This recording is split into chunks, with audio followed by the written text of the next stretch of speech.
This set, LEGO Ideas number 56, the Dungeons & Dragons Red Dragon's Tale, is almost great, but is held back by not being completely sure what it actually wants to be. And warning, one of the things that it's trying to be is a playable game of Dungeons & Dragons, so if you want to avoid spoilers for that, run away now. So, as you can see, in its finished, completed form, it is an impressive bit of kit. You've got this impressive castle structure with this really cool tavern off the front, and then the castle comes off to the side here as well, and you've got this little grass greeny area on the back, and this build is absolutely riddled with hidden extras and gameplay elements for the Dungeons & Dragons game campaign. And it is really, really cool to look at. You also get the 8 minifigs that we've got down the front. 3 of them are skeletons. One of them is a massive spoiler for the game. I did warn you, and can be posed in a couple of different ways with a couple of different outfits on. And then you also get the baddies. Full disclosure, never played a game of Dungeons & Dragons, so I think these are the monsters that you'll be battling along the way. You've got this guy with teeth hair. I know what an owlbear is because I played Baldur's Gate 3, and then you've got, well, who I'm referring to as Mr. Eyeballs, and this absolutely incredible dragon, which actually took the entirety of the 4th instruction manual to build. That's right, 4th instruction manual. There are 4 manuals for this set, and it's actually an impressively large set, coming in at 3,745 pieces for a price of £314.99. If you're one of these people who gets really into price per piece, you're getting some pretty decent value out of this set, especially when you consider that in addition to it being a Lego set, it also doubles up as a playable game of Dungeons & Dragons. There are 2 ways that you can get your hands on the playable campaign. Way number 1, there's a QR code inside the instruction manual where you can literally just go and get a digital version from it off of the Lego website. It doesn't cost you anything extra to do, and it has all the information you need. Way number 2 is certainly at the launch of the set, you can spend 2,700 insiders points and order yourself the paper version of the campaign, which is the Red Dragon's Tale Lego Adventure Dungeon Master's Guide, I think they call this. And this then has so much background information in it, character spec things, details of all of the hidden parts, and I imagine if you're really into D&D and you want to use this to play with, that is a very cool thing to have, and probably worth spending your 2,700 points on. I did, and I just wanted it as a little collector's piece. But as cool as the fact that it doubles as both Lego set and playable game, as cool as that is, it also kind of leads to the drawbacks for it as an actual Lego set. Because in order to make it playable, it has to be accessible, so it is completely opened backed, which for someone who has no intention of actually playing the game with it and just wanted it as a display piece, maybe even something that I could put into my Lego city, the open back really does complicate things there and mean that for me to actually be able to use this the way that I would want to use it as a really cool display piece, I'm either going to have it flat against a wall, and it might be a little bit too deep to sit on a shelf, I haven't tried that yet, or do some modifications to it to fill in the back. The plus side of it being a playable game piece is it does break apart into the different elements that you would need in order to play the game, which does make those open areas even more accessible. And like I say, they're absolutely full of detail and cool little features. Oh, I've left a little minifig on the front. Let's pop him over here with the rest of the minifigs, shall we? I say him. One of the other things that is quite nice about the set is every one of the main character minifigs, you do have the option of making them a boy or a girl. They've got customizable setups. So similar to, I guess, when you do your character creation in Dungeons & Dragons, you do have an element of character creation with the minifigs as well. You can choose whether they're male or female, you can choose what weapons they have, you can choose what spells the magicians have. It's quite cool on that side of things. What's also cool is we have the little... I can never grab his mouth properly. Should we just pull him out? We have these little hidden trap areas. So the bed in the tavern is a mimic. I still don't really know what a mimic is, but I've now made that one. And also I've made the gift with purchase version, because if you bought the game at launch, you got this as a little gift with purchase as well, which is a Mimic dice box that weirdly doesn't come with any dice. Feels like they've missed a little bit of a trick there, but that's quite a cool little build that I guess if I can't put dice in it, I'll find some other treasure to put in it. But having watched the Lego YouTube channel version of somebody playing D&D with this, it starts to become clear that everything that's within these buildings is relevant to the D&D campaign. So initially when building it, there's a chicken wing in here on the bar, and it's like, it's a bar that's got a chicken wing in. Chicken wings are actually really important to the game as a whole. You've got lots of little hidden like bags and chests and boxes and potions and weapons hidden all over the set. Underneath the main part of the castle in here, there's absolutely loads of hidden weapons, and then some really, really hidden stuff because the front of this comes off completely. And as you can see, we've got more hidden weapons and spells and things in there, which, again, spoilers, but I did warn you that if you wanted to play the game, this was going to be spoilerific. We've got to try and get that back in. And there's also a little hidden area here that's got some money and a key in it as well. So lots of cool little hidden gameplay elements. If we pop that piece of grass back on there as well. This tree as well is, I think he's actually supposed to have his face covered as standard, but you can then discover that he's a tree with a little face on. Let's cover his face back up again. He's very shy. And you also have a secret entrance into the castle on the side here, because this little side piece of the mountain is removable and reveals a door to let you into this underground area. I'm not quite sure how you're supposed to be able to use this ladder to get into this door. That door leads you into the upstairs area of the castle, and then you get into the main build, which is linkable with all these little doors, so it links into the to the other parts of the set as well.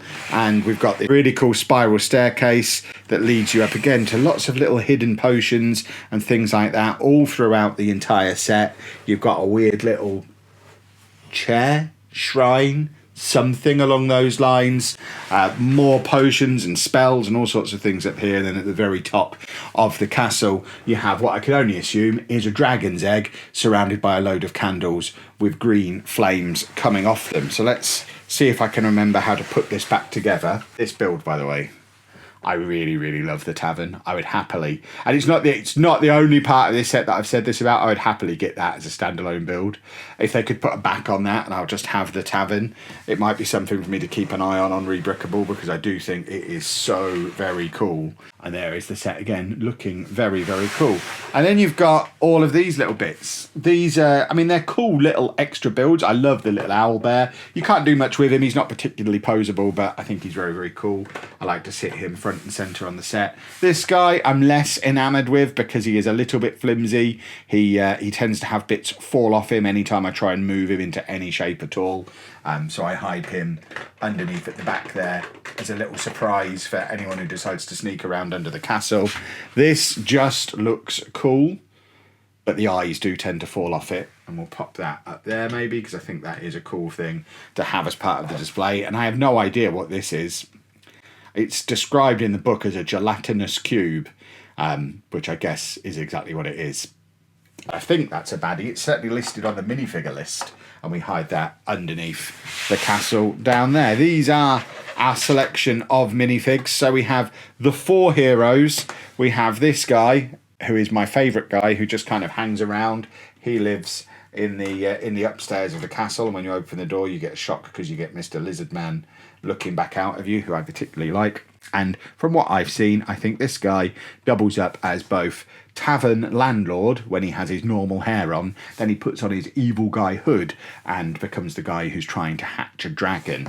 And presumably he succeeds because we do have a dragon, and goodness me, is this an awesome build. This on its own, like I say, was an entire instruction book. It took me 2 hours to build just the dragon. Similar to the tavern, I would buy this as a standalone thing. I think it's just really, really cool. The one drawback of it is a little bit flimsy on all of these little ball joints that it has. The the pose that it has on the box basically has the front legs gripping onto this bit here, and then the tail kind of wrapped around the back of the castle, and his back legs just hanging in the air. I've tried to do it loads of times, but anytime I try and stand him up on his front legs, he just kind of collapses like that because the ball joints aren't strong enough to actually hold him in the shape, and he just ends up looking like my dog when he's slumped, when he's been naughty. We also have the head doesn't really go into any angle other than straight down because it just kind of falls back down again. And yeah, it's same with the tail. The tail, you can't really pose the tail up. It just kind of flops down. So how you're supposed to use these arm joints and that tail joint to pose him on there, I do not know. I've never successfully done it. I've seen evidence on the internet that it has been done. I call Photoshop on those. So I think when I display this, he will very much be displayed next to the castle, not on top of the castle. Because if I do manage to get him on there just for a moment, it's a light breeze, an opened door away from just everything falling off the shelf. And of course, as he falls, he takes everything below him with him as well. I really like the way the wings are designed as well. The wings look so cool. It's this massive fabric piece, which is one of the very last things you attach. So you have to keep them nice while you're doing the rest of the build, but they do attach on very nicely. I think that's really cleverly done. As I was streaming the build of this, I got quite excited about how good Lego's attention to detail is, that they just fit perfectly. This was before I had the trouble with that. Hold on, let's show that. So just a slight little touch, and his arms just, yeah, he is not going to hold. I don't think I've assembled him wrong. He just does not want to hold into a standing position, which is a shame because he does look awesome. And that kind of leads me to, if we're doing criticisms, let's get my other criticism in as well. There were several stages throughout this build. Be warned, there were several stages where it just did something that I've not come across in any other Lego set before, where I was on like step 22 and it said, oh, and you need this part from bag 5. What do you mean I need a part from bag 5? When I finish a bag, I just put all the parts in here, then every now and again sort through this and put it all away. So if I'm on bag 22 and I'm being asked to look at bag 5, it's somewhere in here. Can you either put the stuff in the right bags, or if for whatever reason that's not practical to do, at least tell me when I'm on bag 5 that I'm going to need those parts for bag 22. Those bag numbers are not necessarily correct, but it did happen a couple of times. There were also a couple of incidents as well where you had to do 2 of something. I think it was the arms and the legs on the dragon. You had to do 2 of something, but it didn't tell you had to do 2 of them until you'd completed the first one. So you'd do like 15 steps across multiple pages and then get to the end and it would have ×2. And you'd have to go all the way back and do it again. I'd just build them together as I go. So just a couple of little niggles really about the instruction book, but none of it takes away from the fact that the set looks awesome. It's going to look really cool on display. I'm already wishing, I'm such the early days of building this Lego room, but I already am wishing and possibly planning for some kind of medieval area, because I've been eyeing up the medieval town square. I think it would look really cool next to that. Some of the other castles that are available currently, and you've got the Snow White set. All these oldie-timey sets could make a really cool medieval / castle kind of area, which doesn't really fit into my city, but might justify a display shelf. And let's face it, with no back on it, you can't really put it in the city anyway. And it's a frustration. I do wish it was just a complete thing that you could then enjoy from all angles. I realise that would have put the price up, but I would have sacrificed some of the gameplay side of it in order for it to be a complete model that I could then just pop on top of a mountain in my Lego city as a hilltop castle or something like that. And it's not really possible without some heavy modification. I would be interested to know in the comments how many of you who are considering getting this set or have this set would actually be interested in playing the D&D game as well.